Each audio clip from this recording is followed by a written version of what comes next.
what we do in the midst of this sin-sick age that has rejected the gospel and perverted the gospel and replaced the gospel with that which is not the gospel.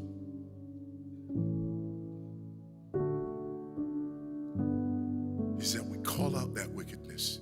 We call it by name. And we remind people of the good news of the gospel again and again and again until it tastes sweet to them. When people say, no, our problem is this, our problem is that, we say, no, our problem is that God created the world. And God created man, and he put man in the garden to keep the garden, and he gave the man a command. And he held that man to perfect, perpetual obedience to that command, and he promised him life if he kept it, and death if he didn't. And he didn't keep it, he ate. And because he ate, because of that one man, sin entered the world and death through sin. And everyone born from that man through ordinary generation inherited that man's sin nature. And because of that sin nature, sins proceed from it. And our world is broken because of that sin. And we stand guilty before a holy and righteous God.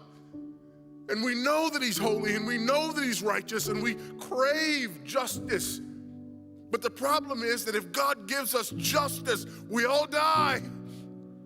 And so that God, in his goodness and in his mercy, sent forth his son, who was not born of ordinary generation, but was born of a virgin. Yes, the virgin birth matters. Why? Because if he's born of ordinary generation, he's born in sin. But because he's not born of ordinary generation, he's not born in sin. He's clean of sin. His record is clean. And he keeps his record clean. And he obeys God's law. And because he's fully God and fully man, he obeys the law of God on our behalf in his active obedience. And then in his passive obedience, God made him who knew no sin to be sin for us. All we like sheep had gone astray.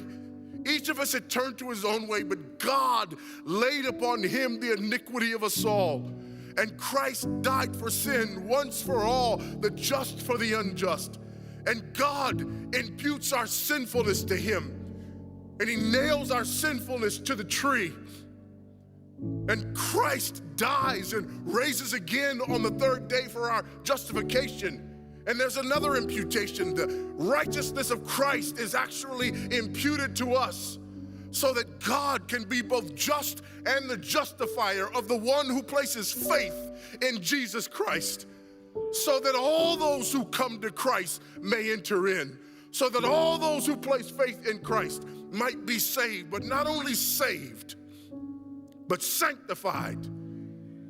Because he's the firstborn of many brethren.